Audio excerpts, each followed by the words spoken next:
Bom dia, sejam todos muito bem-vindos.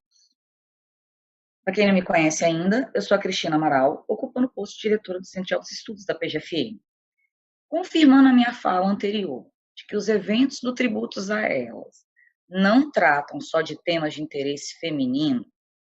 Hoje nós vamos trazer esse tema super atual, importante e necessário para todo mundo, em todas as áreas da sua vida. Comunicação não violenta. Vamos participar? Manda sua pergunta, seu comentário pelo QR Code, pelo chat. E para começar os nossos trabalhos, eu tenho o prazer de chamar essa colega, que é procuradora da Fazenda desde 2016, trabalha na DID1 da PRFN da Terceira Região.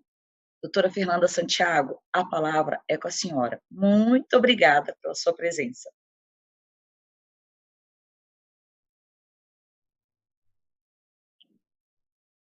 Bom dia, doutora Cristina, bom dia a todos. Bom dia, doutor Denis. É um prazer imenso, eu queria muito agradecer a oportunidade de estar aqui. É muito interessante o tema, eu tenho muito interesse. A gente que trabalha para construir uma sociedade plural, multicultural, é extremamente importante ter conhecimento da comunicação não violenta. A comunicação não violenta, ela estimula a empatia, ela está totalmente de acordo com os princípios democráticos. E para conversar com a gente sobre isso, eu chamo o doutor Denis Moreira. O doutor Denis Moreira é advogado da União, atualmente em exercício na Corregedoria Geral da Advocacia da União.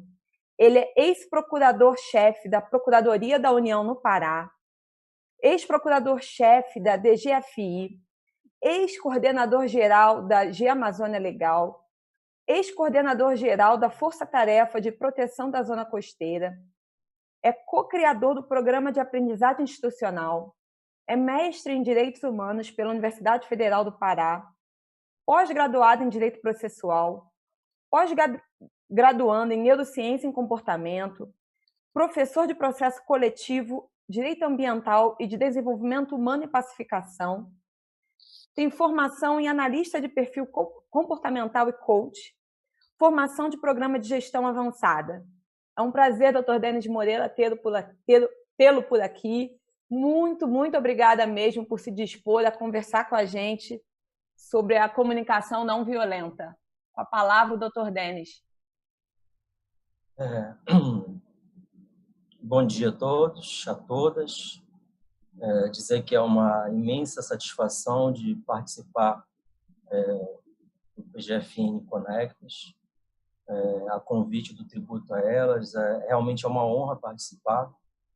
E começo inicialmente desejando que a paz esteja com cada um de vocês, né? Já que nós vamos falar sobre paz.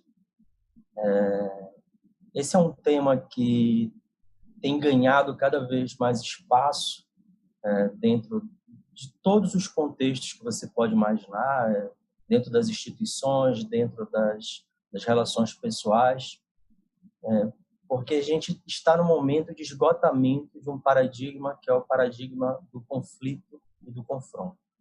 A gente vai falar um pouco sobre isso, e a minha apresentação ela vai começar com uma contextualização sobre isso.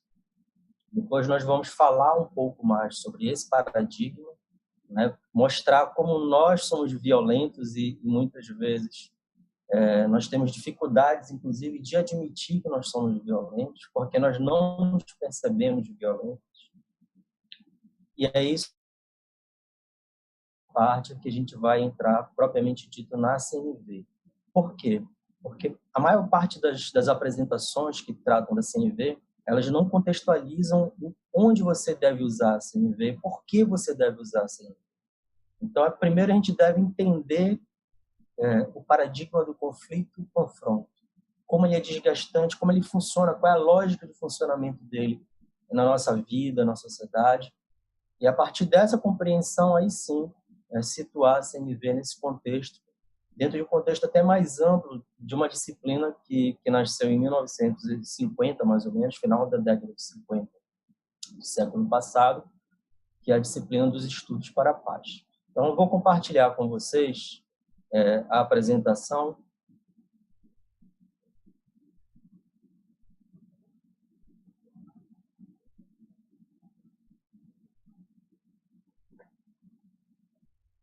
Ok. Bom, então...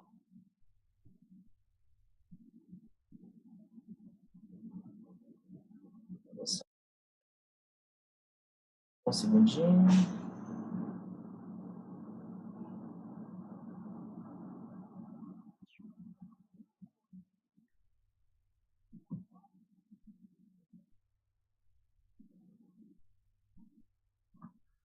Ok, vamos lá. O Edgar Morin, que é um filósofo francês, ele fala que toda boa discussão, toda discussão de qualidade, né, para se qualificar uma discussão, você deve começar com a contextualização. E para a gente entender do que se trata efetivamente a CNV, a gente precisa traçar um contexto maior. E esse contexto maior é situá-la num momento de grandes mudanças pela qual nós estamos passando. Eu não me refiro apenas à pandemia. As grandes mudanças, elas dizem respeito às várias áreas da sociedade que estão num processo acelerado de mudança. Então, hoje, há uma discussão se nós estamos numa era de mudanças ou se nós estamos numa mudança de eras. E, para mim, é muito claro, eu estou bem acompanhado, inclusive, sobre isso, né? Muitos pensadores falando que nós não estamos numa era de mudanças. Nós estamos vivendo uma mudança de eras. E um dos exemplos disso é o que se chama de antropoceno, né? Que se fala entre os geógrafos, que significa as grandes mudanças que a Terra está passando em termos geológicos, ambientais. Então, esse é apenas um indicativo das muitas rupturas que nós estamos tendo, né? Uma coisa é você ter mudanças e transformações pontuais, locais. Outra coisa totalmente diferente são as rupturas. Então, hoje nós vivemos uma época de grandes rupturas. E ela se caracteriza pela complexidade, né? Pelas relações interdependentes e, sobretudo, que dizem respeito à incerteza, a contradições, a desordem, a caos. E nós usamos paradigmas e modelos antigos de resolução de problema para tentar lidar com novos problemas. Então, dentro desse contexto é que se enquadra a CNV. Bom, como é que isso afeta o nosso comportamento, né? Esse processo de grandes mudanças? Falar um pouquinho do funcionamento do cérebro, da cultura e do conflito. A complexidade, quando a gente estuda o pensamento complexo, as ciências da complexidade, a gente vai ver que as características da complexidade, entre elas estão a incerteza, as contradições, a desordem e o caos. O que significa isso na prática?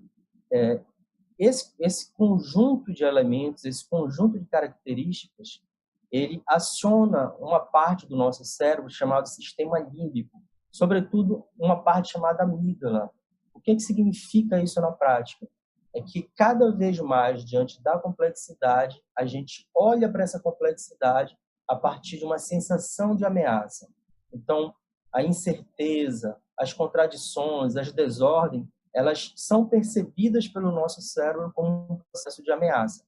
E muitas vezes essas incertezas, essas contradições, elas estão encarnadas em pessoas, né? Pessoas com quem nós nos relacionamos, né? Muitas vezes as pessoas nos trazem as suas contradições, elas geram desordem nos nossos relacionamentos, elas trazem incertezas e a gente passa a olhar para o outro como um processo de ameaça, o outro como uma representação de ameaça. E por isso que a gente navega tanto entre conflitos. E aqui eu já quero fazer uma diferenciação conceitual importante. Diferenciar conflito de confronto. Nós não vamos chegar em uma sociedade sem conflitos. O conflito, ele é parte da sociedade. É uma parte natural da sociedade.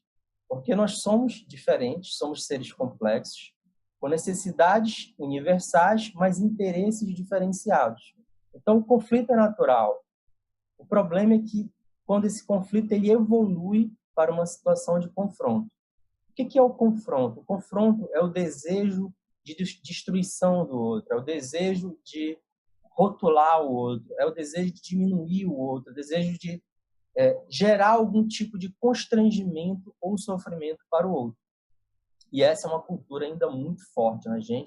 A gente ainda se manifesta de uma forma muito forte, muito atual, com uma linguagem de violência, justamente porque a gente não só convive com o conflito, mas como a gente também trabalha muito a questão do confronto. Então, o que isso gera? Né? Quando você vai para o confronto, você gera no outro a reação. Né? E a reação, geralmente, ela vem também poluída pelo desejo da violência, também pelo desejo de te machucar, pelo desejo de te colocar em rótulos, de fechar em rótulos. Então, esse contexto todo, ele não é novo. Na verdade, se a gente quiser voltar um pouquinho e entender, ele tem uma influência de várias linhas filosóficas, de várias linhas da própria ciência.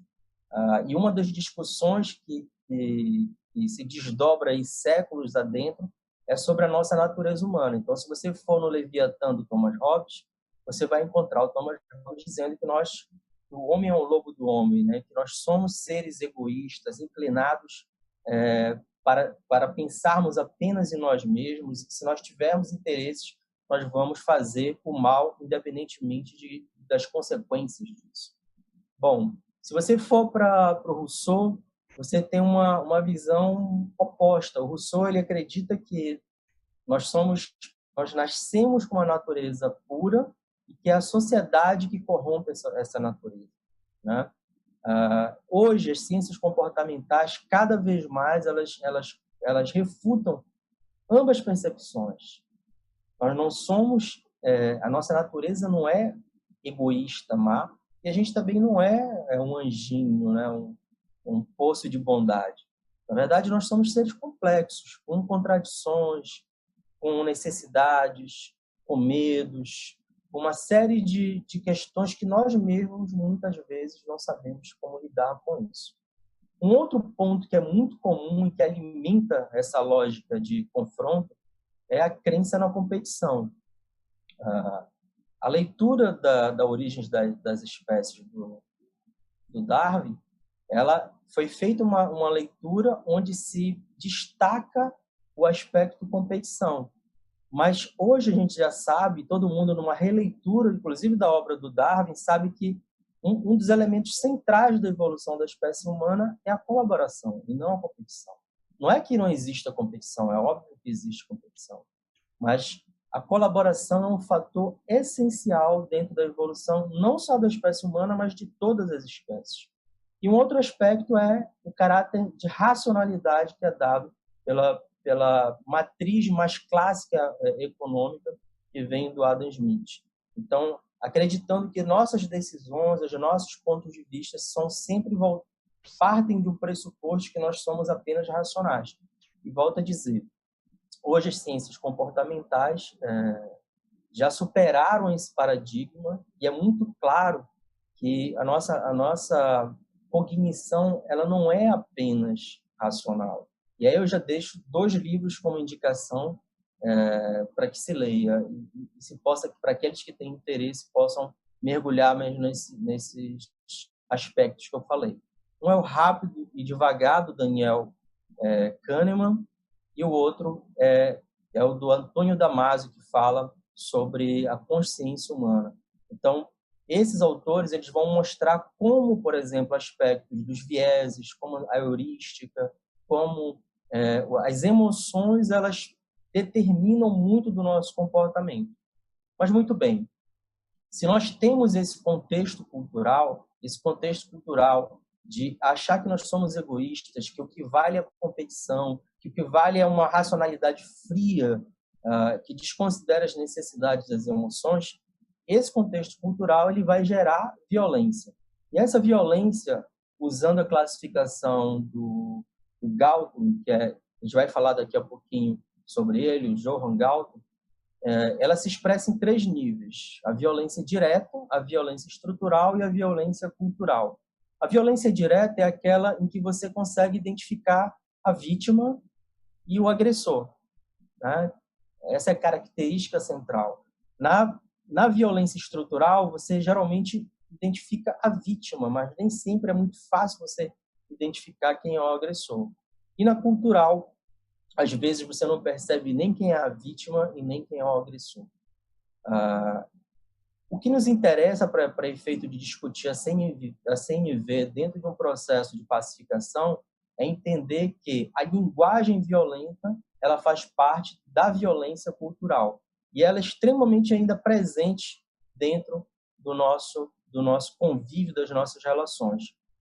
E um dos elementos que alimenta essa violência de linguagem é que nós temos uma influência entre várias fontes que influenciam o nosso comportamento. É a influência de um modelo de escola que é baseado na escola prussiana, e que esse modelo de escola ele tem muita dificuldade de lidar com o erro. Até hoje, os nossos filhos, né, eles estudam em escolas em que o erro é punido, o erro é rapidamente corrigido, e não se tem uma relação com o erro no sentido de aprendizagem, de olhar para o outro que está errando como um ser complexo para entender o que está por trás desse erro. Então, ainda hoje, as nossas escolas elas alimentam essa cultura de nós lidarmos com o erro com punições, né? E muitas vezes isso se manifesta, inclusive, nas nossas famílias, né? Um processo em que você quer educar sempre pela punição. E aí, para a gente entender como é a lógica da linguagem violenta, eu queria que vocês percebessem primeiro o sentido horário, né, desse gráfico, e entender que, geralmente, os nossos conflitos eles nascem a partir de um fato que ele é interpretado através de uma posição, né, ou através de uma estratégia. E o que essa posição ou estratégia ela gera? Ela gera um julgamento nosso a partir... Então, todo julgamento que a gente faz é um julgamento a partir do nosso locus de observação, ou seja, dos meus valores, é a partir da minha visão de mundo, das minhas crenças. E esse julgamento, muitas vezes, ele avança na direção de uma discordância. E qual é a lógica que é prevalente hoje no nosso comportamento? Quando a gente discorda do outro, a gente tem uma inclinação de colocar o outro dentro de uma caixinha rotulada. Então, a gente cria rótulos a partir dos nossos julgamentos, a partir das nossas discordâncias, e rotula e aprisiona aquela pessoa, desprezando toda a complexidade que o ser humano tem, e você coloca aquela pessoa numa caixinha e aprisiona ela através de rótulos, estereótipos, enfim.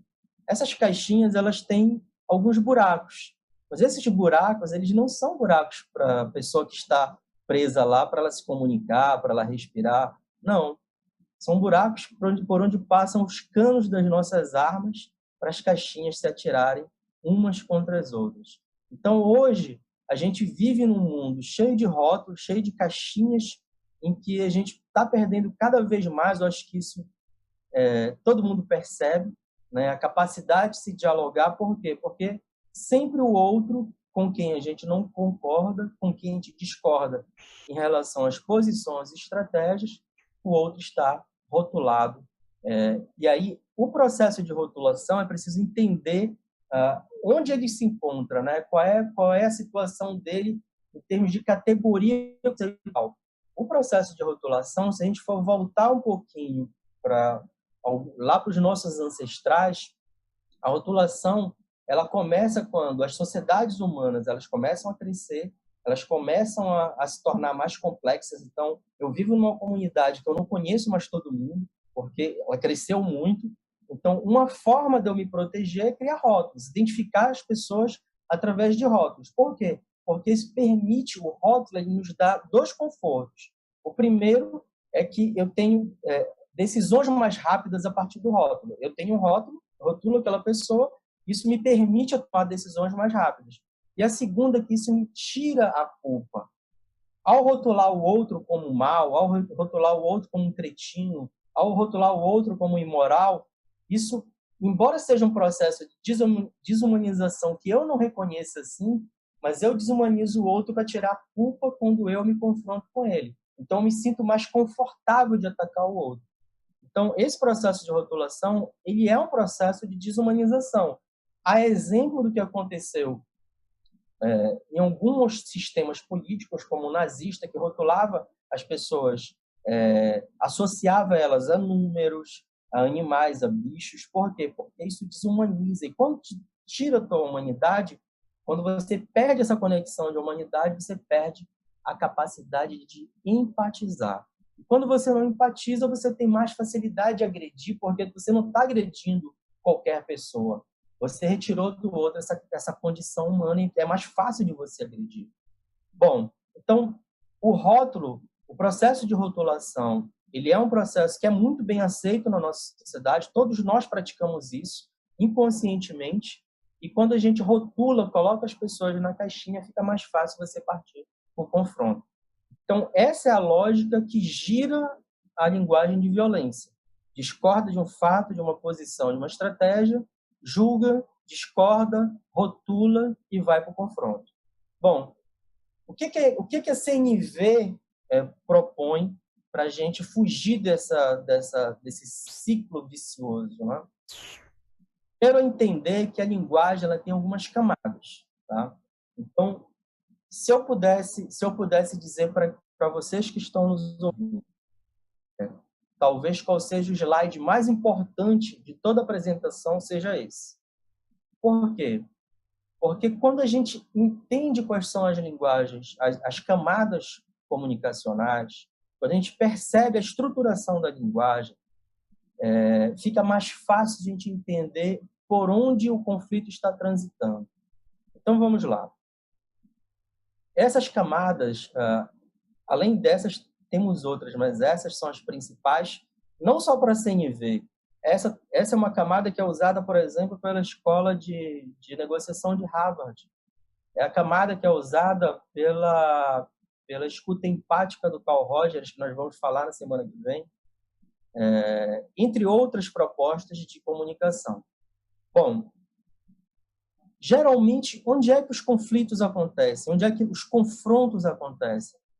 Eles acontecem nas camadas de posições e estratégias. Nós discordamos mais do outro e, muitas vezes, discordamos cheios de raivas em relação a posições e estratégias. Os interesses também, a gente tem muitas divergências, mas, geralmente, onde a nossa bronca acontece nas posições e estratégias. E o que a gente mais negligencia? O que a gente mais ignora? São as necessidades e os afetos. Então, esse é um problemão. Hoje, todo o meu esforço de aplicar a CNV na minha vida, ela é centrada em perceber o outro a partir desse círculo básico aí das necessidades e afetos. Isso muda absolutamente a nossa visão das nossas relações. Então, primeiro ponto para esclarecer. O que eu chamo de afeto, aliás, não sou eu, né? As ciências comportamentais, o que se chama de afeto, ele tem dois elementos, ele está estruturado em dois elementos. O primeiro elemento são as emoções, o segundo são os sentimentos. Isso se chama sistema afetivo. Então, as emoções são reações do nosso corpo. Você vê um leão, você não pensa se você vai sentir medo ou não, você sente medo.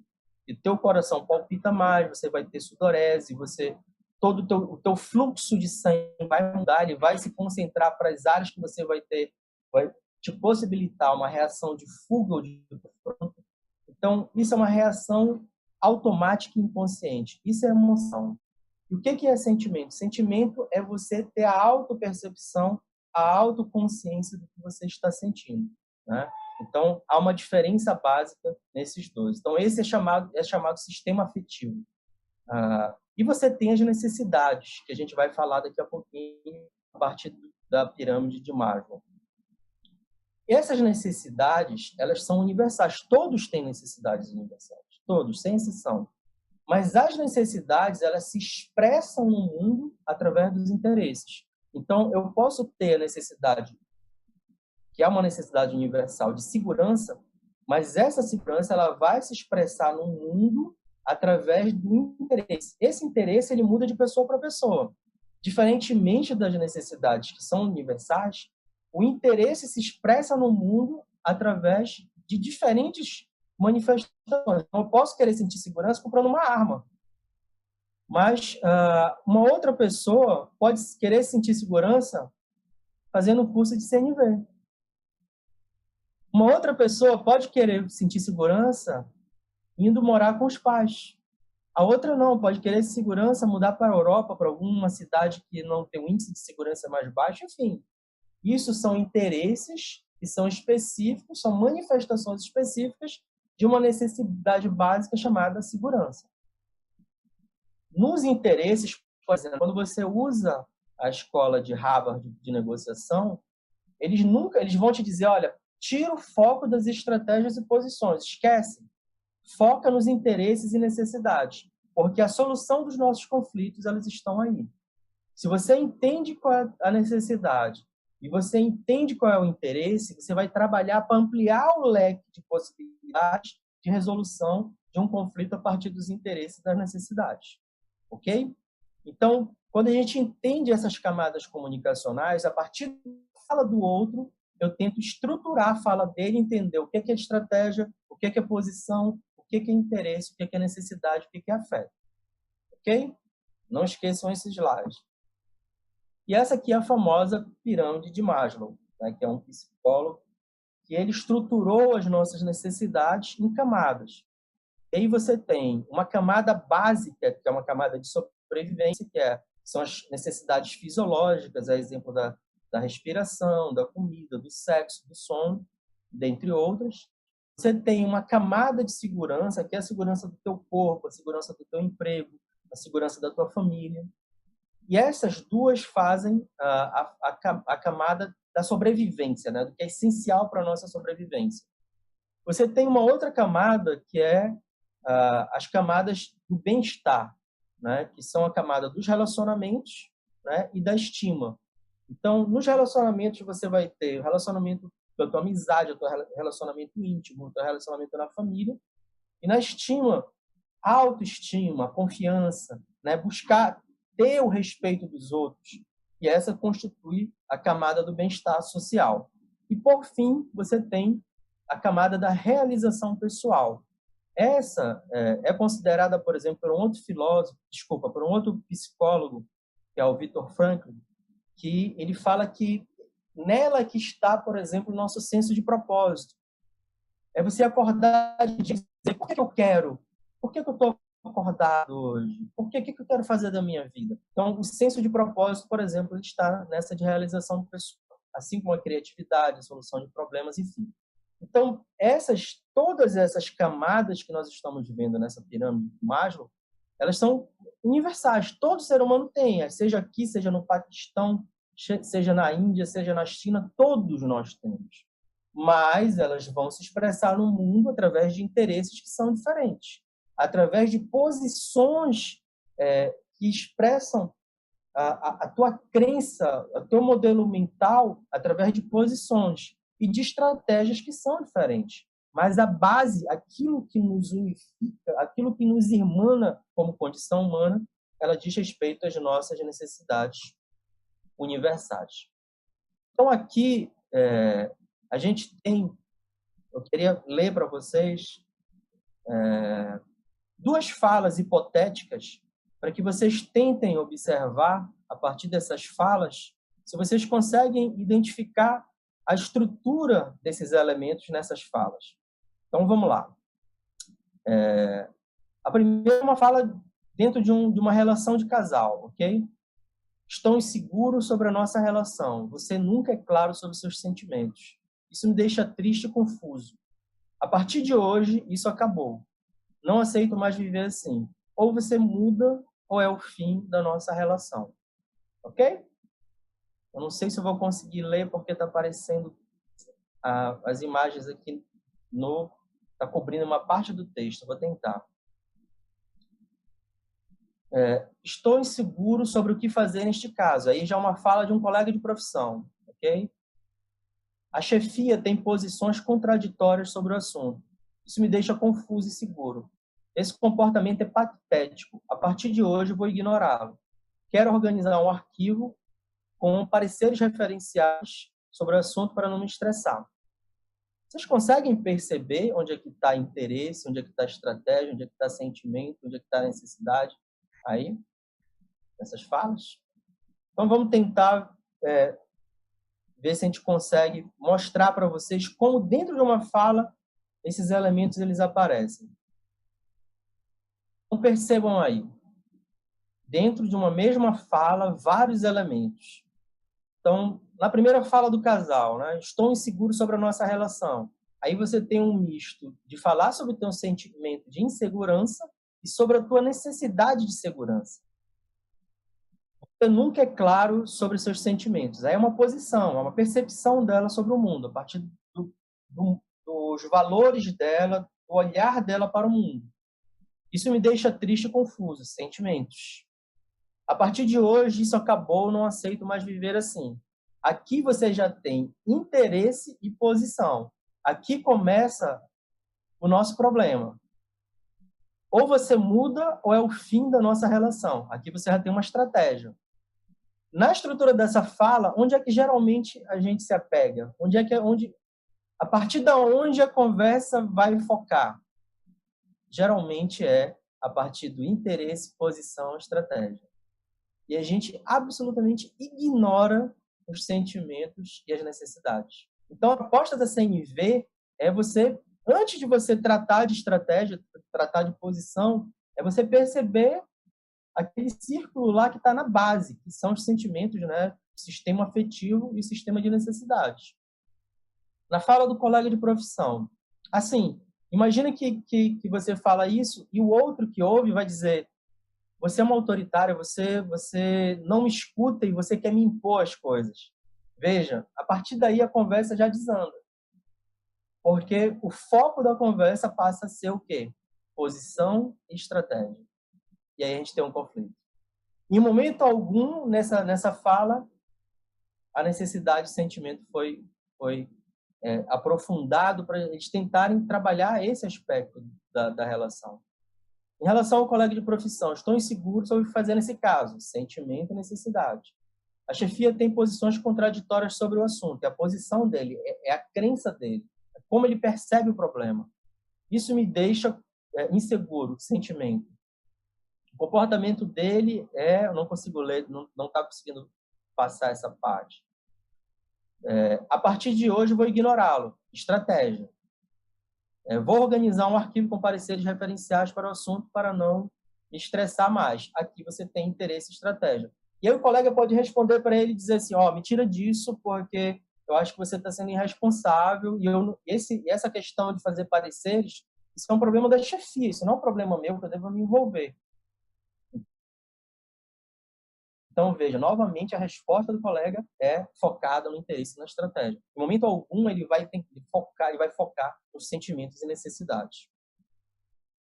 Esse modelo nosso de linguagem, que é um modelo que alimenta uma cultura de violência cultural muito forte, ele não tem mais como se sustentar. Ele vai fazer parte, dentro desse processo maior de uma mudança de eras que nós estamos vivendo, ele vai ruir, não tem mais como se sustentar. Não aguentamos mais isso, as pessoas não aguentam mais isso. A gente precisa recriar uma nova estrutura de diálogo. Isso para dentro das nossas profissões, para dentro dos nossos relacionamentos pessoais, para falar com os nossos filhos, para falar em qualquer lugar, na rua. Quando você se sente lesado como consumidor, a gente precisa reestruturar essa lógica de diálogo, porque essa cultura de culto ao conflito e confronto é uma cultura, um modelo que se esgotou. Ele só vai gerar, como já está gerando, muito sofrimento, muitas doenças mentais, muito esgotamento, muita fadiga, muito isolamento, muito sofrimento de um modo geral. É libertador quando a gente consegue estruturar um diálogo baseado no modelo não violento, no modelo de paz, no modelo que olha um outro como um universo complexo que a gente não conhece.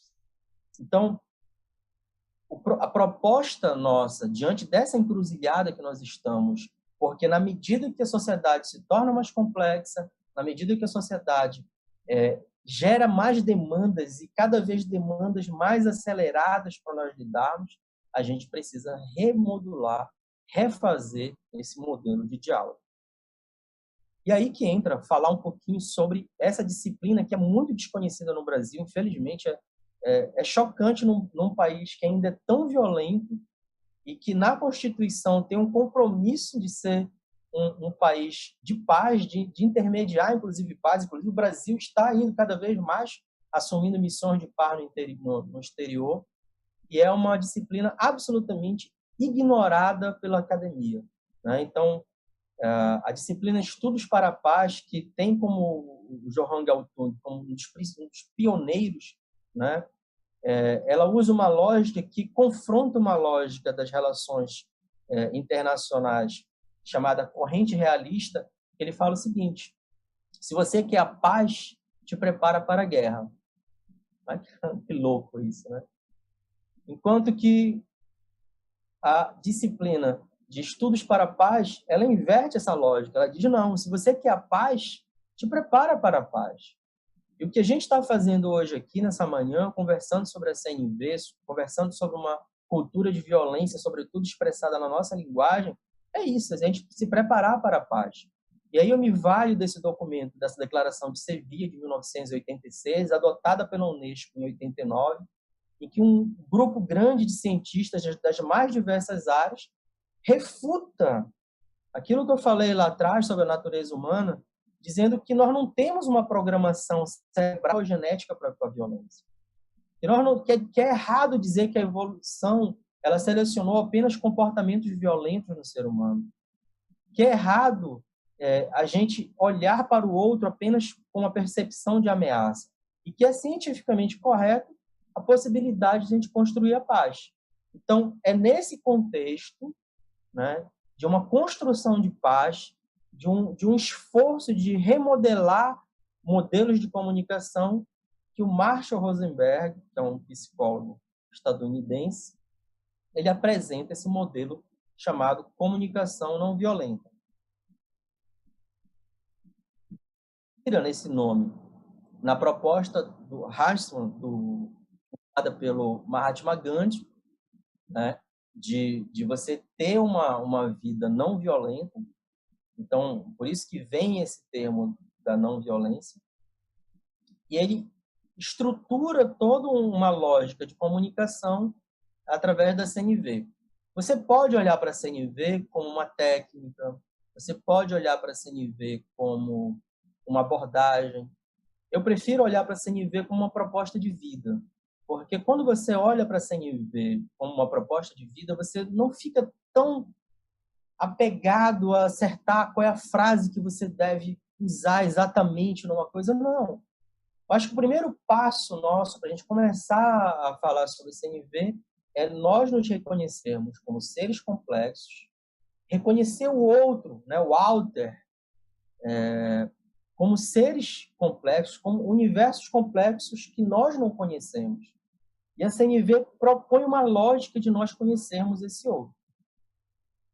Então, ele bate muito, né, o Marshall Rosenberg, nessa lógica que nós já começamos a falar, né, da linguagem da violência, né? E ele chama isso, esse só voltando, aí esses bonequinhos que ele usa, da girafa, né, como símbolo da CNV, né, que empatiza, que tem um coração grande, e o outro bonequinho é o chacal, é o que ele chama da linguagem violenta como uma linguagem de chacal. Ela é norteada pelo julgamento, ela é norteada pela imposição, por querer dominar o outro, por desconsiderar os sentimentos. Então, essa é a linguagem de chacal. Bom, e aí nós temos algumas características dessa linguagem de violência. Ela abusa de julgamentos pessoais em suas relações sociais e tem dificuldade de aceitar o diferente e empatizar. A questão da empatia, eu vou deixar para a nossa próxima reunião, que vai ser na segunda-feira. Eu vou me deter parte da nossa reunião para falar sobre a teoria da empatia. Tem muita gente falando sobre empatia, mas não apresenta alguns aspectos absolutamente relevantes. Eu vou dar um exemplo disso. A empatia tem um fenômeno que eu chamo de empatia reversa, que é quando você empatiza com a dor do outro a tal ponto que a dor do outro te afeta de tal ponto que você se transforma meio que num justiceiro e você quer vingança do outro. Isso acontece demais, demais. E essa é uma proposta, por exemplo, que não é acolhida pela CNV. Por quê? Porque a partir da dor do outro, tu internaliza essa dor e você quer vingar o outro. E aí você, muitas vezes, passa a cometer um ato tão brutal quanto o do outro que você está criticando. Então, esses são aspectos, por exemplo, que a CNV não abraça. Né? Então, na próxima semana, nós vamos falar, uma boa parte da nossa conversa vai ser sobre empatia. Então, abusar dos julgamentos pessoais, ter dificuldade de aceitar o diferente. E aí, lembrem da caixinha dos rótulos, né? A gente pega o diferente e coloca na caixinha dos rótulos, né? E como a gente não concorda, a gente não empatiza. E é importante, inclusive, fazer uma diferenciação importantíssima aqui entre empatia e simpatia. A simpatia é quando você se importa com o outro, você traz o outro para dentro de si, né? Ou seja, você concorda com ele, você gosta, você tem, de alguma forma, o que ele diz, o que ele passa, o que ele vive, ressoa em você. A empatia é um movimento contrário, ele não é trazer o outro para dentro de si. A empatia é o movimento de você sair do teu locus de observação do mundo e se movimentar para o locus de observação do outro. Você não consegue empatizar se você olha, percebe a dor do outro a partir da tua perspectiva. Isso não é empatia. Não é. Isso pode gerar até uma sensibilidade autocentrada. O que é a sensibilidade autocentrada? É quando eu me sensibilizo com a dor do outro a partir do meu mundo, a partir dos meus valores, a partir do meu modelo mental. Isso é uma sensibilidade autocentrada. Não é empatia, mas é melhor do que indiferença, não é? Mas não é empatia. A empatia, ela pressupõe que você se movimenta por locus do outro.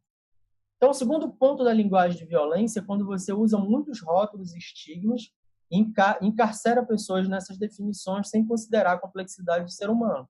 Então, um grande desafio hoje nosso é nós sairmos das lógicas simplistas, né? Nós somos educados, toda a nossa educação ela é toda para nós fazermos simplificações do outro.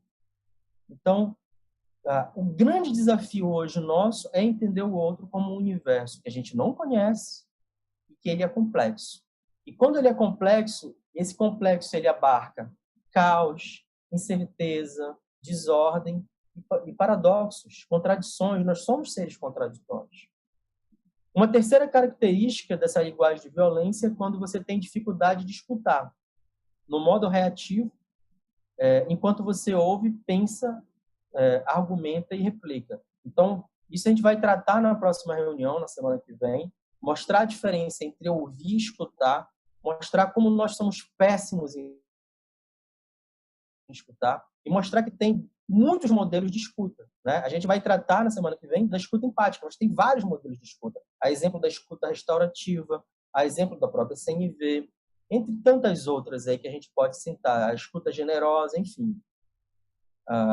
Outro exemplo é que você está sempre em estado de alerta e tende a ver ameaça onde há oposição e discordância. Então, esse estado de alerta, como eu falei lá nos primeiros slides, ele decorre que nós estamos vivendo numa época de muitas mudanças, que na verdade é uma mudança de era, e não uma era de mudanças, em que o complexo ele nos traz muitas incertezas e nós temos muita dificuldade de lidar com a incerteza. Essas incertezas elas acessam uma área do nosso cérebro chamado sistema límbico. O sistema límbico ele é o sistema das nossas emoções e a gente tem que estar, ele nos mantém o tempo todo em estado de alerta. Então, muitas vezes, o outro ele é percebido sempre como uma ameaça, principalmente quando ele tem uma visão de mundo diferente da nossa. E aí, para a gente entender a CNV, a gente precisa entender quais são os postulados da CNV. Né? Esses postulados, o que é um postulado em ciência? Postulado em ciência significa os pressupostos, né? As verdades prévias, de onde você sai para que você construa uma teoria. Então, quais são os principais postulados da CNV? Então, o primeiro postulado é a comunicação tradicional. Ela é baseada na violência que afeta a nossa liberdade, a nossa capacidade de conexão com o outro e nosso senso de autorrealização. Então, o primeiro postulado é esse. Entender que a comunicação que nós praticamos ordinariamente, ela é uma comunicação violenta, que ela afeta a liberdade do outro, a nossa capacidade de conexão empática com ele e o senso de autorrealização. Esse senso de autorrealização, a gente vai falar um pouco mais dele quando a gente for falar na semana que vem do Carl Rogers. Mas lembrem lá a pontinha lá da pirâmide do Maslow, qual é o cume da pirâmide de Maslow? É a autorrealização. É o senso de autorrealização que todo ser humano tem, que é um senso, é o que o Carl Rogers chama de uma tendência atualizante. É como uma flor que busca o sol. Todos nós temos essa tendência de querer nos expressar no mundo. E o problema é que a comunicação violenta, a forma como nós lidamos com a comunicação violenta, que é baseada em imposição, em não respeitar a complexidade do outro, não respeitar a liberdade do outro, ela viola esse senso de autorrealização. Um segundo postulado é que todos os seres humanos têm necessidades universais. É como eu falei quando eu apresentei a pirâmide de Maslow.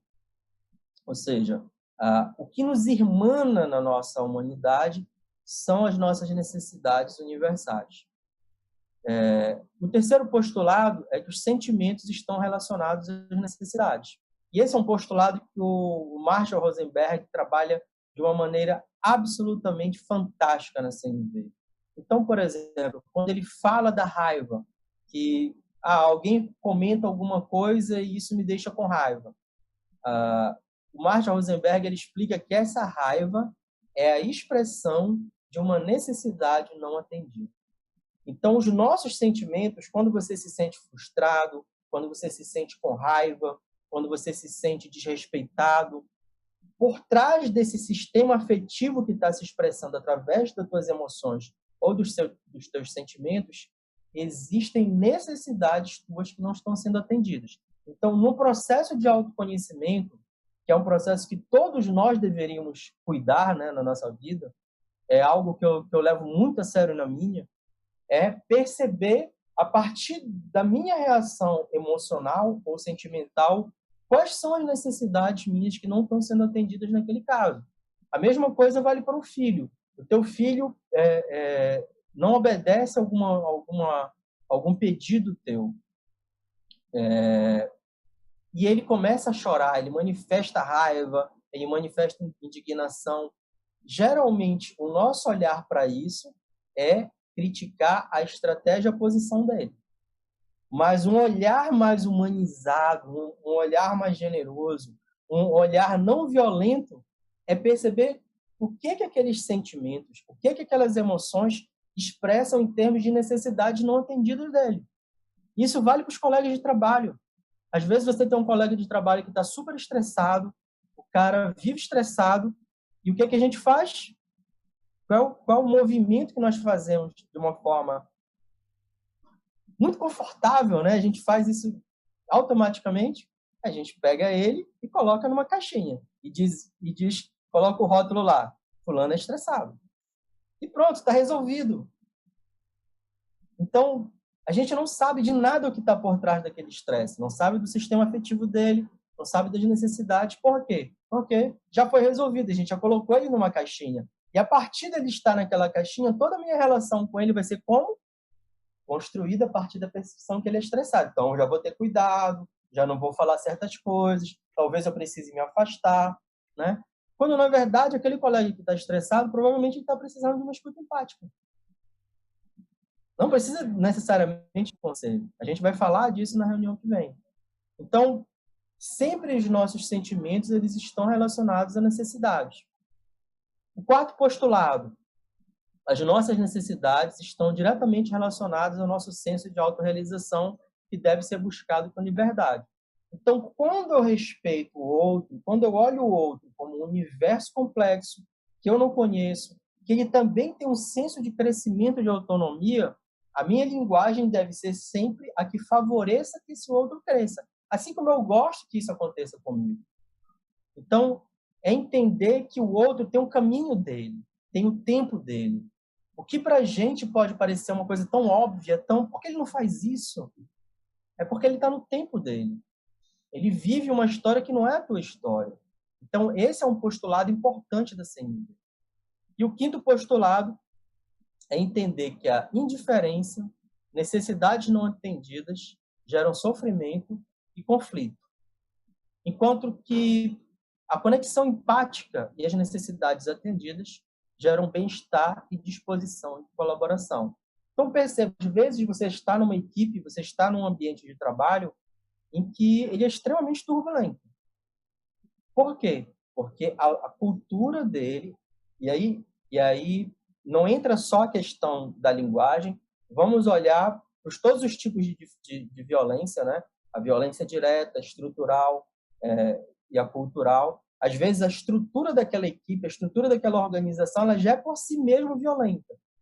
Então, a análise é mais complexa. Mas vamos focar na linguagem, que é o nosso foco de violência hoje.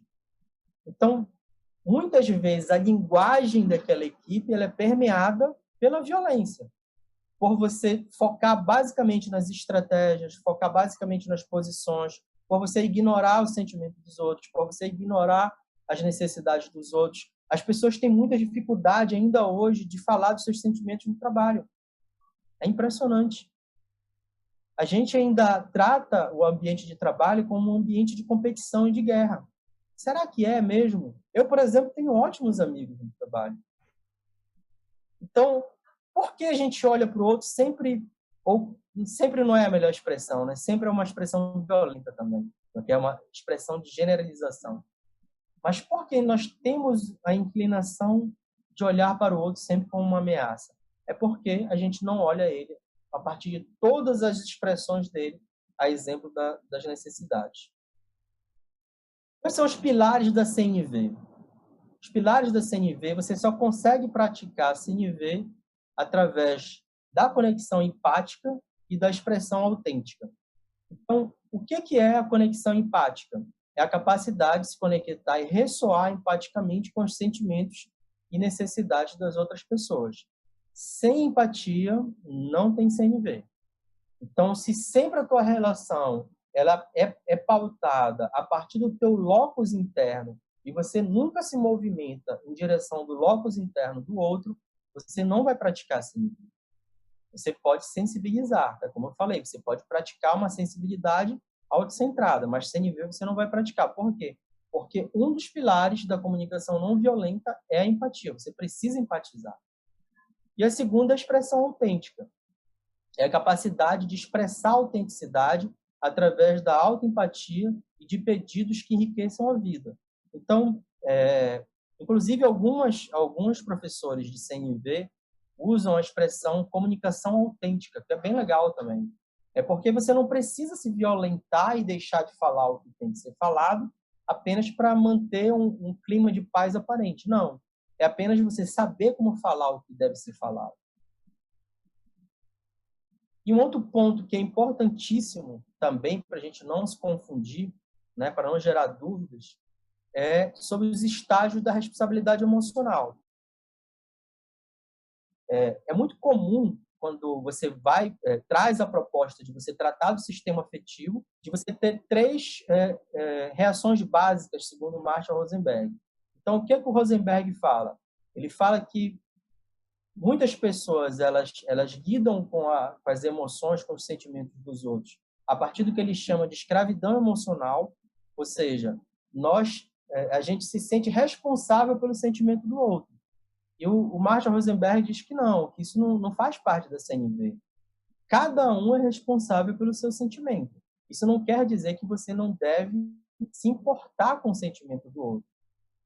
São coisas diferentes. Uma coisa é você empatizar e se importar com o sentimento do outro.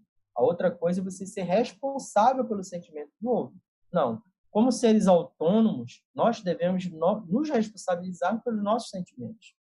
Outro estágio que ele chama é o estágio ranzinza, que é a gente recusar e dizer, o sentimento dele é problema dele, cada um com o seu problema, né? Eu já tenho problema demais, então não quero saber o que ele está sentindo. Isso é um problema dele. E a proposta da CNV é a de libertação emocional, é a gente aceitar a total responsabilidade pelos nossos próprios sentimentos, mas não pelos sentimentos dos outros. Eles importam. É importante a gente dar lugar, perceber, criar um vocabulário, né? Isso é uma coisa que o Marshall Rosenberg fala muito. Nós não temos vocabulário para os nossos sentimentos e emoções. É impressionante. Se vocês forem fazer um teste, vocês vão perceber que vocês vão falar muito sempre os mesmos sentimentos, mas dificilmente vocês vão ter um vocabulário amplo. Nos treinamentos que eu dou, né, que a gente faz uma imersão e tira realmente um dia para tratar, por exemplo, de CNV, de escuta empática, a gente joga um jogo chamado Grok, que é um jogo que trabalha com sentimentos e com necessidades. E no Grok você tem um amplo repertório de sentimentos e necessidades que a gente vai utilizando esse repertório para mostrar para as pessoas como elas têm um vocabulário pobre para lidar com isso. E aqui, 4 elementos da CNV. Normalmente, se você jogar no YouTube CNV, o que vai aparecer mais é isso, né? Os 4 elementos da CNV. Então, a maioria dos professores se prendem nisso. Eu não é que eu não gosto, é lógico que isso é importantíssimo, porque é a estrutura dinâmica do diálogo. Mas eu gosto muito dessa frase do Carl Jung. Ele fala: conheça as teorias, todas as técnicas, mas quando você for, né, se comunicar com uma alma humana, seja apenas uma alma humana. Então, o que é que Jung fala? Técnica é importante? Claro que é. O método é importante? Claro que é. Mas, meu irmão, o importante mesmo é você entender qual é a proposta. É você se reconhecer como um ser que muitas vezes pratica uma violência que você não é consciente disso, que o outro é um universo complexo que você não conhece e que você tem alguns vícios de linguagem estruturados na tua fala e que você muitas vezes não percebe isso. Então, quando a gente começa a entender as estruturas, a partir daquele slide que eu falei, esse slide é super importante, e a gente entende que tem um sistema afetivo, tem um sistema de necessidades, tem os interesses, que tem as posições e as estratégias, isso é o mais importante, porque você consegue treinar o teu olhar, o teu ouvido, para você escutar o que está por trás daquelas estratégias e posições. Então, essa estrutura básica aqui da CNV, ela é legal, porque ela nos dá o método de como funciona a CNV. Mas o mais importante, volto a dizer, é você entender o que está por trás da proposta da CNV. Então, vamos lá. O que é que o Marshall fala? O primeiro ponto é a gente trocar o julgamento pela observação. Então, a nossa lógica, toda a nossa lógica, ela é uma lógica de julgamento. A gente aprende a julgar desde a família o que é certo, errado, o que é justo, o que é injusto, o que é injusto, o que é bonito, o que é feio. E a nossa lógica é sempre binária. A nossa lógica de cognição é sempre binária, ou quase sempre binária, né? E o que o Marshall propõe, e ele até usa uma frase do Krishnamurti, que é um filósofo, né, mais espiritualista. Krishnamurti fala que uma das coisas mais difíceis que tem no mundo, na nossa vida, é apenas observar. E realmente é difícil. É difícil. Porque a gente tem uma inclinação,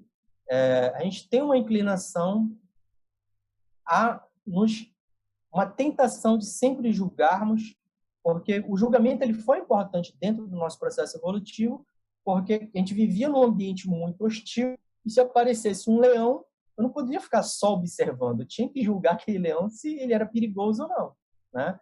Então, a gente evoluiu dentro dessa lógica de julgamentos rápidos, mas é uma lógica que, quando ela é utilizada para tudo, indistintamente, sobretudo nas nossas relações, ela acaba gerando muitos conflitos e confrontos. Então, o que o Marshall propõe é: observa no lugar de julgar, de fazer julgamentos moralizantes entre o que é certo, o que é errado.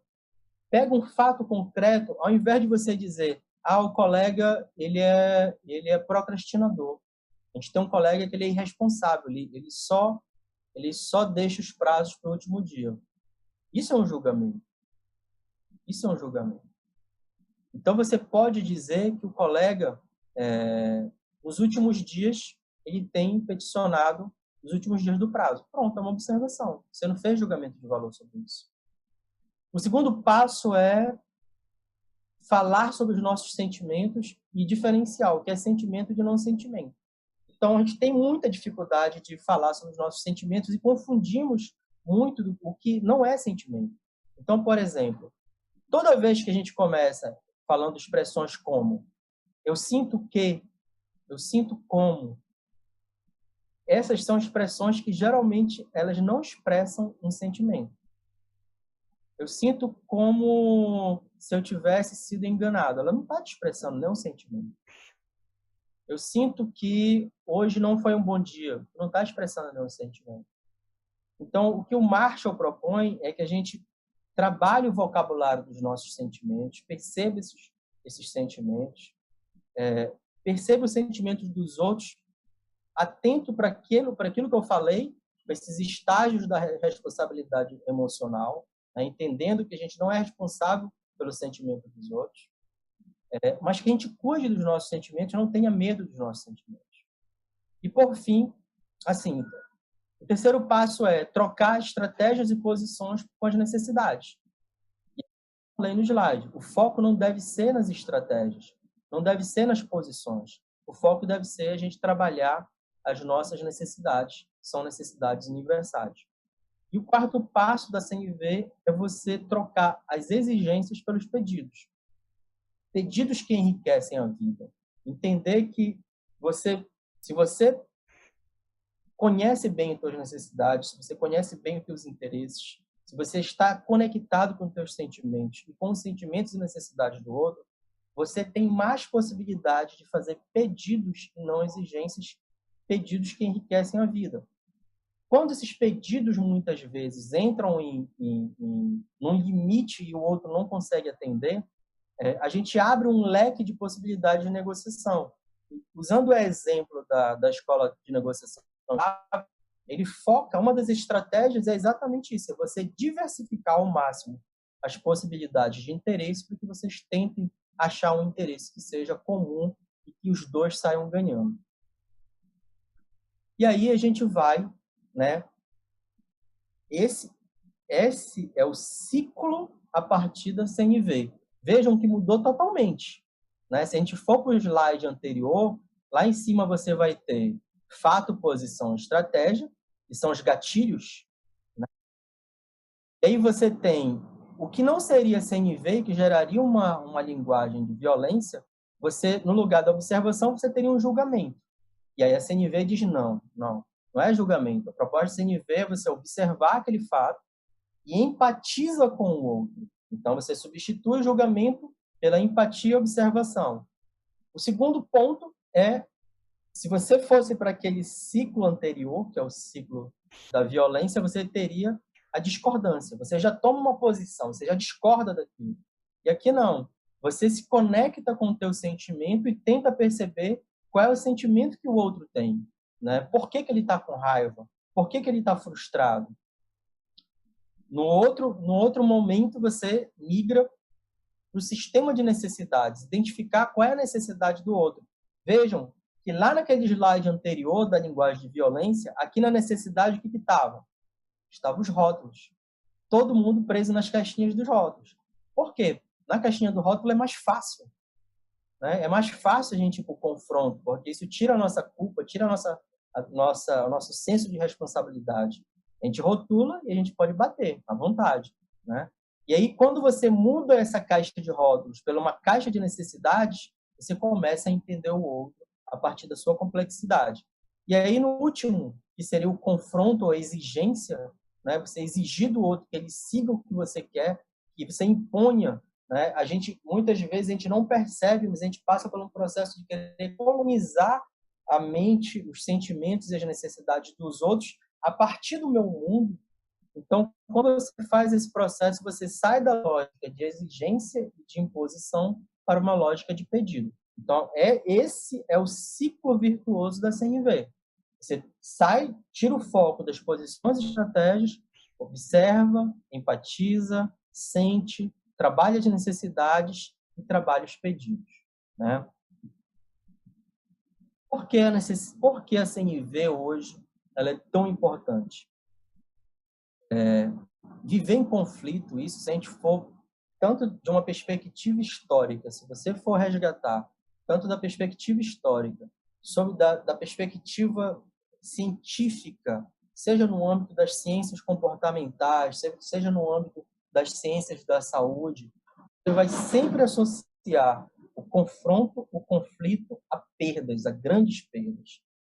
Perdas de saúde, né? Nas regiões onde você tem muitos conflitos ou em organizações em que a cultura é uma cultura de turbulência, de enfrentamento, as pessoas adoecem mais.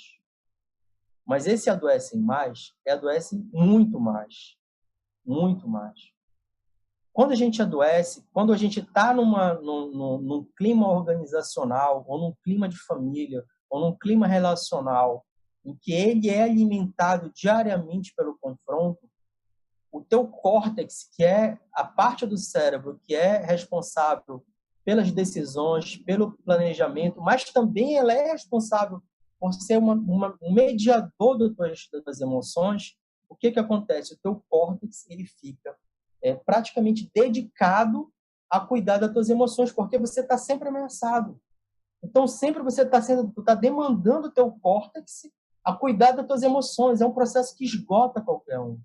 Enquanto uma pessoa que está no processo de paz, ela libera o córtex para cuidar das coisas da vida, para cuidar das decisões da vida, das coisas boas da vida. Então, todo o processo de desenvolvimento humano, ele passa necessariamente por um processo de paz. Voltando a dizer, o processo de paz, que os estudos para a paz do Galton, dentre outros, propõem, não é excluir o conflito.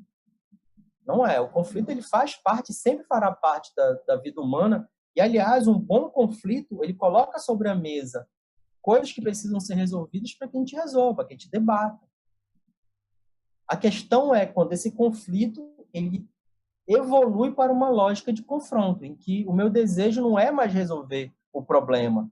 E quase sempre, quando isso acontece, eu até esqueço qual é a causa inicial do conflito e foco apenas nas pessoas. E aí a minha ânsia não é mais solucionar o conflito, é destruir o outro, você diminuir o outro, é você fazer o outro sofrer. E aí não, aí é uma proposta que ninguém ganha, porque o outro vai reagir e vai querer fazer a mesma coisa com você. Então, o teu cérebro todo vai estar mobilizado, o teu córtex, que é a parte mais que nos traz o aspecto mais humano nosso, que nos diferencia das outras espécies, não porque elas não tenham córtex, elas têm, a maioria delas, mas porque o nosso córtex ele mobiliza uma estruturas neuronais muito mais intensas e mais amplas para a gente tomar decisões de vida que são importantes.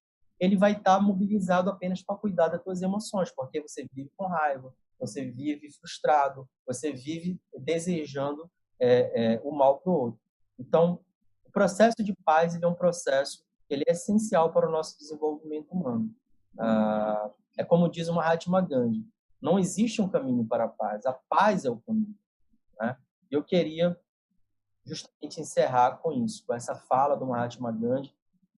Entendamos que a paz é um caminho que a gente deve caminhar todo dia, né? E como propõe os estudos para a paz, para a gente ter paz, a gente não deve se preparar para a guerra. Pelo contrário, para a gente ter paz, para a gente obter a paz, a gente deve se preparar para a paz. Os meus contatos, né? Meu e-mail. Esse Casulo de Paz é um Instagram que eu posto algumas coisas sobre desenvolvimento humano. E a Escola da Transição é um canal no YouTube que eu vou começar a postar a partir de setembro algumas coisas que vão falar sobre temas como esses. Quero agradecer a oportunidade, né?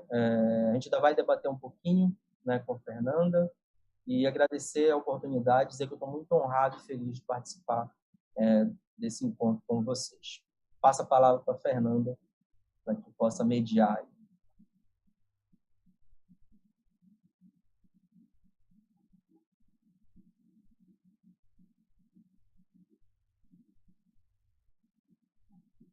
Doutor Denis, a gente tem muito a agradecer.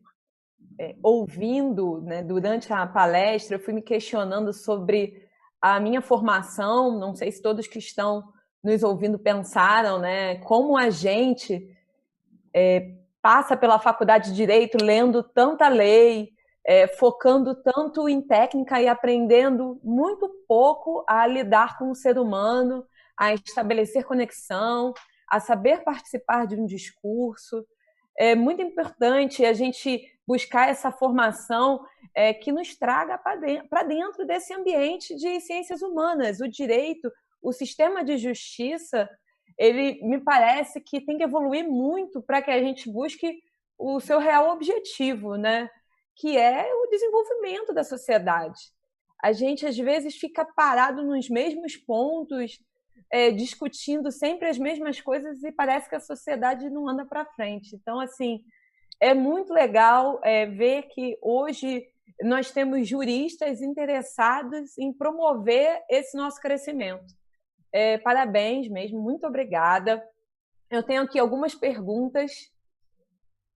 No nosso site, bom dia, da Camila Cavalcante. Ela elogia a palestra, ela diz excelente palestra, e ela quer uma orientação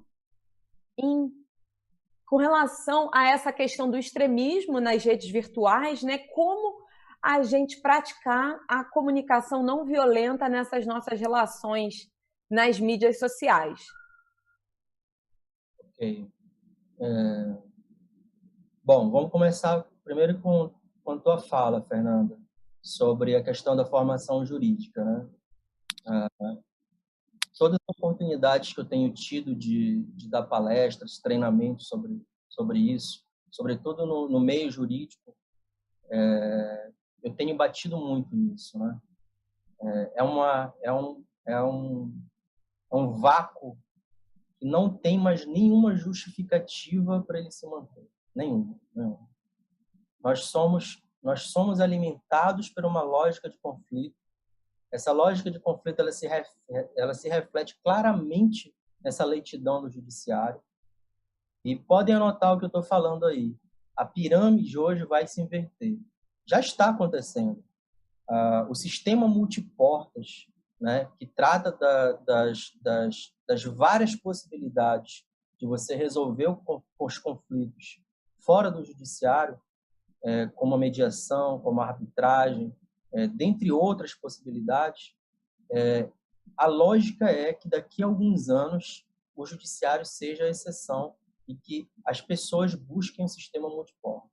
O profissional do direito que não se habilitar a aprender as habilidades chamadas habilidades pró-sociais, a exemplo da escuta empática, a exemplo da empatia, dentre outras, esse profissional ele vai ficar para trás. Não só por causa da mudança desse modelo, mas também pela quarta revolução industrial que vem com a proposta de amplificar, de expandir o uso de algoritmos e de inteligência artificial no meio jurídico, inclusive. Já está acontecendo. Então, as máquinas elas vão ocupar espaços mais rapidamente os espaços em que nós fazemos as tarefas repetitivas, e aí muita gente cai numa ilusão, uma grande ilusão de achar que as máquinas não vão desenvolver algumas habilidades pró-sociais. Não é questão que elas irão no futuro, isso já está acontecendo. Alguns algoritmos já estão trabalhando para identificar a modulação de voz do ser humano. E, a partir da modulação de voz, identificar qual é o estado emocional que aquela pessoa está, para ela dar um tratamento equivalente ao estado emocional. Gente, isso daí é algo que a gente tem que fazer. Não é o algoritmo. E volto a dizer, isso não é alguma coisa que vai acontecer daqui a 20 anos. Já está acontecendo. Essa modulação, só o Google, ou é o Facebook, não tenho certeza, realmente vou ficar devendo isso para vocês, eles têm hoje desenvolvendo mais de 200 tecnologias para trabalhar a identificação do nosso estado emocional, desde a força que você bate no teclado, o teu tom de voz, a tua expressão facial. Então, o desenvolvimento de habilidades pró-sociais não é uma questão de capricho, de modinha, não é isso. É a questão da hora, de a gente trabalhar, como eu falei. Nós não estamos numa era de mudança, nós estamos mudando de era. E o foco, a estrutura, um dos pilares desse modelo que não funciona mais é o modelo de comunicação. Só para fechar, para te dar esse feedback, Fernanda, eu fiz uma palestra de encerramento de um congresso da Corregedoria no final do ano passado, e eu fui pesquisar nos nossos principais códigos, na nossa Constituição, a quantidade de vezes que a palavra paz aparece. E é absolutamente chocante. É absolutamente chocante. É uma palavra excluída do sistema jurídico. É uma palavra excluída do sistema jurídico. A gente devia ter vergonha disso. Eu sempre eu faço a pergunta para os meus ouvintes, nos meus treinamentos, nas minhas palestras, quando foi que a gente desistiu da paz? Quando foi que colocaram na nossa cabeça que a gente tem que viver em confronto com os outros? E a gente acreditou nisso. Né? Como eu fiz o resgate, né, na filosofia, na ciência, você tem um histórico que defende essa lógica da natureza humana de ser egoísta, agressiva. Volto a dizer, essa é uma lógica que as ciências comportamentais já botou no chão. E a gente ainda acredita nisso. Professores, né? Eu tenho professores do meu mestrado, professores que eu passei pelo mestrado, respeitadíssimos, e falando de novo uma coisa que não é sustentável hoje cientificamente. Mas, enfim, então, esse é um ponto de pauta que a gente não pode esquecer. Como é o nome da pessoa? Camille? Camila Cavalcante. Camila. Eu poderia te dizer que não é uma resposta simples isso, porque mudar a nossa estrutura de diálogo, ela envolve uma mudança grande de comportamento. Se eu te disser que eu não sou mais violento, estaria sendo hipócrita com você. Eu não sou violento, me reconheço como uma pessoa violenta. Muitas vezes a minha fala ela tem generalizações, ela despreza a necessidade do outro, ela não se conecta com o sentimento do outro. Por quê? Porque a gente passou a vida toda aprendendo que é assim. Então, esse é um processo longo de mudança, mas eu acho que o primeiro ponto é esse, a gente se reconhecer dentro desse processo de autoconhecimento, a gente se reconhecer. Então, eu vou te sugerir três livros que você pode começar a tua jornada de autoconhecimento e desenvolvimento humano nessa linha. O próprio livro Comunicação Não Violenta, do Marshall Rosenberg, é um bom livro, é um livro fino, enfim, dá para ler de um fôlego só. É um bom livro, uma linguagem tranquila para você ler. Você pode ler A Revolução do Altruísmo, do Mathieu Ricard, que é um monge biólogo, e é um livro fantástico que eu uso muito nos meus treinamentos. Esse é um livro um pouco mais grosso, mais denso, mas também a leitura dele é tranquila e ele traz um monte de pesquisa botando abaixo toda essa lógica da competição, do egoísmo, né? Mostrando como a gente pode olhar para o outro com um outro olhar. As leituras do Carl Rogers eu vou indicar na próxima semana, na nossa reunião, e você pode usar também, deixa eu pensar, assim, da Elisama, que é uma advogada baiana, negra, que tem um destaque fantástico no desenvolvimento da comunicação não violenta. Eu gosto muito da Elisama. E ela tem um livro que fala da comunicação não violenta para crianças, na nossa educação com os nossos filhos.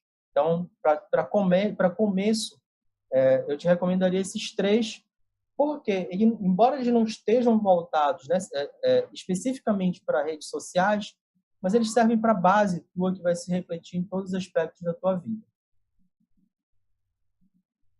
Muito obrigada, Dr. Denis. Eu estou recebendo aqui também por WhatsApp, nos grupos, as perguntas. E tem uma pergunta bem interessante, que é como vencer a violência estrutural e cultural, e como diminuir essas violências? Dá uma palestra, hein? Dá. não é fácil, né? Eu sempre tenho muito cuidado com as minhas falas para não parecer que uma coisa complexa é simples. Então, efetivamente, a violência estrutural, né? Você pode ver, por exemplo, a violência estrutural numa fila de desempregados. Aquela fila de desempregados, ela é a expressão encarnada de uma violência estrutural, onde você não vê o agressor. E esse é o problema, né? Você vê a vítima, mas você não vê o agressor. Então, nas propostas dos estudos de paz, quando você faz, por exemplo, tinha-se um conceito nos estudos para a paz de que a paz era um momento contingente entre duas guerras. E hoje essa percepção é uma percepção ultrapassada. Então, hoje, todas as lógicas, quando você tem uma intervenção humanitária que é mediada realmente pelas diretrizes de estudo da paz, ela sempre vai trabalhar as estruturas de poder, estruturas políticas, estruturas econômicas, estruturas culturais, que geram essas vítimas que a gente vê no dia a dia, mas que a gente não consegue ver quem são os agressores. Então, eu diria que um ponto que a gente pode começar é a gente trabalhar no nosso entorno de influência. E eu sempre faço isso, por exemplo, quando eu faço um treinamento maior, eu sempre dedico um dia para trabalhar a lógica da colaboração. Então, um dia todo eu vou destruir o paradigma da competição, eu vou mostrar como esse paradigma é um paradigma muitas vezes equivocado não é que a competição não exista, é lógico que ela existe, e dependendo de onde ela é aplicada, ela é muito bem-vinda. Mas eu vou mostrar que por trás existe um outro paradigma, que é o da colaboração. Só que a colaboração ela não acontece numa mágica. A colaboração ela precisa de certas dinâmicas relacionais. Então, quando você trabalha essas dinâmicas relacionais, você tem vários estudos científicos sobre isso, você viabiliza que as estruturas de poder elas deixem de ser estruturas de imposição, de dominação, e você crie lógicas colaborativas, onde as pessoas possam expressar-se no mundo de uma forma democrática, de uma forma livre, respeitando o seu senso de autorrealização. Agora, precisa que trabalhe essas dinâmicas relacionais. Então, a resposta é complexa, mas dá para trabalhar. Por exemplo, na corregedoria hoje da AGU, a gente trabalha muito bem isso. Nosso grupo, por exemplo, as nossas decisões, elas são decisões muito debatidas. Todo mundo se ouve, todo mundo se fala, não tem imposição. A gente respeita, tenta trazer dos vários pontos de vista aquele que é mais sensível, aquele que é mais razoável. Não tem alguém que diz lá, é isso. Isso é uma forma de você construir estruturas de poder que elas respeitem todos esses elementos e não sejam estruturas de poder que pratiquem a violência. É bastante interessante isso. Isso me fez lembrar, agora é uma pergunta minha. O nosso papel, né, enquanto advogados públicos, né, enquanto membros da Advocacia Geral da União, na construção da democracia, de um ambiente mais democrático e no combate a essas questões estruturais que nós temos, né? Diversas violências estruturais que estão aí na sociedade, que se refletem aqui dentro, né? E que também demandam um trabalho nosso, proativo. O que o senhor acha disso? Estou viajando, estou conectando coisas que não existem, ou existe também um papel da AGU tratando, né, lidando com essas questões estruturais? Muito, muito. A AGU é uma instituição extremamente importante para o país, eu acho que ninguém duvida disso, né? Então, quando você você cria, por exemplo, uma Câmara de Conciliação e Arbitragem das demandas da Administração Pública Federal, isso é um passo de não violência, né? Ela põe na mesa as pessoas para elas se ouvirem, para elas negociarem. Quando você estabelece rotinas de trabalho que elas permitem que as pessoas se expressem, mas eu não gosto, só para explicar, mais importante do que rotinas, procedimentos, é cultura, tá, gente? Se você for falar com qualquer pensador da área de ciências humanas, sobretudo na área de administração, que é alguém sério, ele vai sempre te dizer que o mais importante é a cultura institucional. E essa cultura institucional, ela começa desde o momento que você sobe no elevador e você dá ou não dá bom dia, professor. Desde o momento em que você assume a condição de chefe e você passa a tratar aquelas pessoas que estão sob a tua tutela com dignidade ou com desprezo. Isso é cultura institucional. E se a gente aceita isso ou não. Então, o nosso papel é essencial. O nosso papel, inclusive, quando a gente se expressa nas nossas petições, a gente pratica muitas vezes violência. Eu lembro de uma vez que eu tinha assumido um cargo, tinha acabado de assumir a chefia da Procuradoria da União no Pará. E recebi a demanda, que ela foi uma das primeiras ações de probidade no país. Na época, estava uma confusão da Sudam, né? A Sudam tinha tido uma intervenção dos vários órgãos federais, que acabou depois se extinguindo a Sudam, depois voltou a Sudam, mas muito bem. E chegou na minha mesa a documentação, né, a proposta de entrar com uma ação de improbidade. E nós entramos, eu acho que isso em 2001, foi uma das primeiras do Brasil, contra uma das pessoas que era tida como a cabeça do esquema criminoso. E o que acontece? Eu tinha voltado da chefia, eu tinha sido designado pela AGU para ser o procurador-geral do grupo que estava lá, né, mediando essa transição de instituição. Então, eu trabalhei durante mais ou menos 6 meses coordenando o jurídico dessa transição da Sudam. E muita gente vinha na minha mesa chorar. Muitos servidores vinham na minha mesa. Por quê? Tinham, naquela época, vários PADs acontecendo.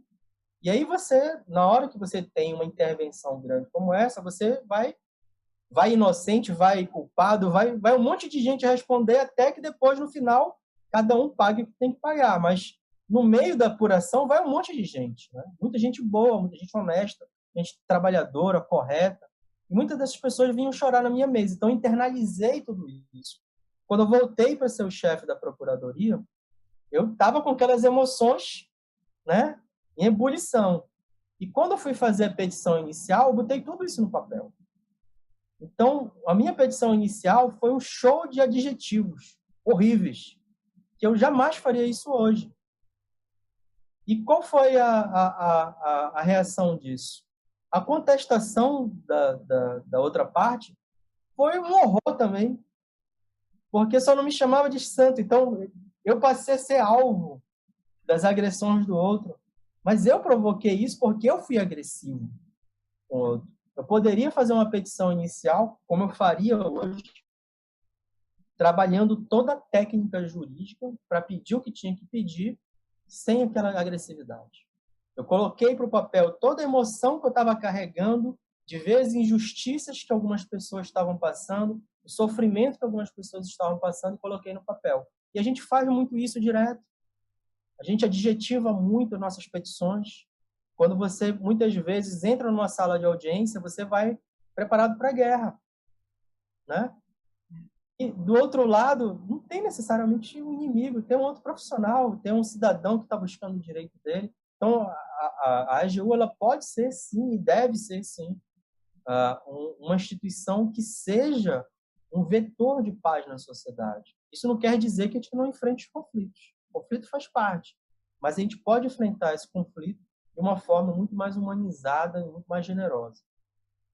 Perfeito. E hoje a gente percebe que o nosso papel está crescendo, né? Porque até dentro da PGFN, que é um órgão de cobrança de dívidas, que tradicionalmente trabalhava judicializando, cresce em tratar a transação tributária, em estimular. Nós temos hoje uma série de especialistas que estão estudando.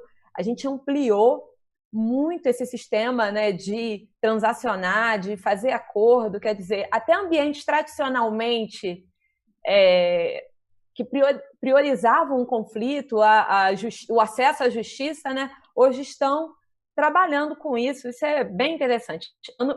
Terminei recentemente uma pós-graduação e eu escrevi sobre arbitragem tributária, no caso, que ainda não existe no Brasil.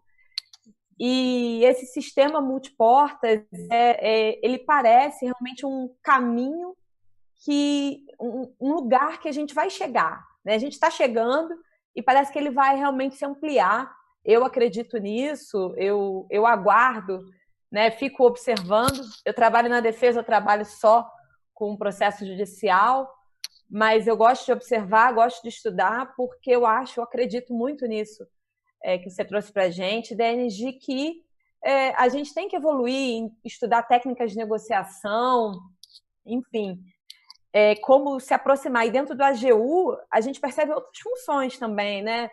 No CAD, enfim, em diversos acordos, diversos outros ambientes em que a gente é chamado, né? Nós somos aqueles que representam a União nesse processo de se aproximar da sociedade para tentar buscar uma solução não judicial para os conflitos. Então, a gente tem que estudar. Eu achei sensacional a palestra, agradeço muito. Tem uma última pergunta, ainda voltando aqui à questão desse extremismo e do conflito, que é se o silêncio pode ser interpretado como uma violência. Excelente pergunta. Excelente pergunta. Antes de falar dessa pergunta, só para te dar um feedback também da tua fala em relação a essa proposta do sistema multiportas, a gente não deve esquecer que o CPC de 2015 ele traz algumas cláusulas gerais, alguns princípios gerais que já vão nessa direção, né?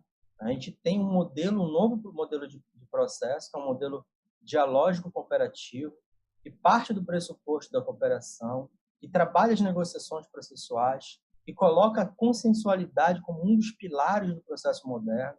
Então, hoje, você não estudar isso é você ficar para trás. Hoje, nós temos que estudar a consensualidade. Eu acho que a gente deveria, no curso de Direito, ter uma disciplina só sobre negociação, né? Eu diria hoje que é obrigatório, seria obrigatório nós lermos um livro, ele parece um título de autoajuda, mas é um livro absolutamente fantástico, que é chamado Como Chegar ao Sim. Como Chegar ao Sim. É um livro fantástico, fantástico. E todo mundo deveria ler esse livro. O profissional de direito deveria ler esse livro, porque ele trabalha exatamente a consensualidade, as técnicas de negociação e, como eu falei, isso vai se ampliar. Isso não tem retorno isso. Não tem retorno. Não tem. Porque dentro dessa proposta de mudança de eras que a gente está vivendo, a estruturação do conflito como lógica de relação interpessoal, social, institucional, ela está ruim. A sociedade não vai dar conta disso, porque nós precisamos reagir para as complexidades cada vez de forma mais dialogada, mais colaborativa. Isso vai ser irrefreável. Em relação ao silêncio, ele pode ter os dois aspectos, sem nenhuma dúvida. Inclusive, o Marshall Rosenberg cita um exemplo em que uma moça ela tinha sido internada pelos pais com supostos problemas psiquiátricos e os pais procuraram o Marshall Rosenberg dizendo que ela não falava mais com ninguém e se ele poderia conversar com ela. Então ela estava no hospício e ele disse: tudo bem, eu falo, mas eu não falo no hospício, eu falo no meu escritório, no meu consultório. E aí os pais: mas como? Ele: não, porque o hospício ele pressupõe que você tem algum problema. E eu não trabalho com essa lógica. Então eu quero ouvi-la no meu consultório. E ele vai contando a história dessa moça. Ela passou quatro sessões de terapia com ele em absoluto silêncio. E todo o trabalho dele, do Marshall, foi estabelecer uma relação de confiança nela. Dizer para ela que ela podia se expressar, que ele não estava lá para julgá-la, que ele não estava lá para impor alguma coisa, algum tratamento para ela. E só na quinta reunião é que ela foi falar. E quando ela falou, o que ela disse? Ela disse: olha, eu estou em silêncio porque a primeira vez que eu fui me consultar com um terapeuta, ele ouviu tudo que eu disse, ele não me olhava, ele só anotava, e ele me prescreveu alguns remédios pesados, e esse tratamento evoluiu para minha internação. Então, desde aí eu não falo dos meus sentimentos, então eu penso, eu falo, porque isso resultou em acabar com a minha vida. Saca? Como o silêncio, nesse caso, para ela, era uma estratégia de sobrevivência pelo trauma que ela estava passando. Eu fui voluntário, só para encerrar, eu fui voluntário do CVV, do Centro de Valorização da Vida, durante 3 anos. E ainda mantenho relações com o CVV até hoje. A gente tem algumas parcerias aí de ativismo social. E o CVV, a gente aprende no CVV que uma das coisas mais chocantes para mim era isso, era o silêncio. Então, muitas vezes, você estava num plantão e a pessoa ligava, né, para o teu plantão, e ela começava só a chorar, só fazia chorar. Qual é a nossa inclinação natural quando alguém está sofrendo na nossa frente? A gente quer interromper aquele sofrimento de alguma forma, né? Às vezes, na melhor das nossas intenções, a gente quer dar conselho, né? E a gente vai ver na semana que vem que essa não é a melhor abordagem. Então, por exemplo, no CVV, uma pessoa que está passando por um processo de muita dor, qual é o papel do voluntário? Apenas estar com ela. Só isso. Então, você respeita o momento do outro, sabendo que quando ele se sentir à vontade, ele vai falar. Agora, tem um silêncio que ele pode ser caracterizado como uma violência, sim, quando você é conivente com o processo de violência. Então, você pode ser conivente com o processo de violência e você acaba se irmanando, né, naquele processo. Então, existem, sim, várias formas de você tratar o silêncio, né? Mas tudo isso você pode desenvolver a partir de habilidades pró-sociais. É muito forte isso, né? Obrigada, Dr. Denis. Foi muito bom começar a semana dessa forma. Obrigada pela disponibilidade. Semana que vem a gente aguarda já ansiosamente a gente continuar, porque me parece que é uma continuação, né? Tratar da escuta. Obrigada mesmo, parabéns, foi excelente. Tá? Eu chamo a Cristina para dar encerramento à nossa manhã. Um grande abraço. Obrigado.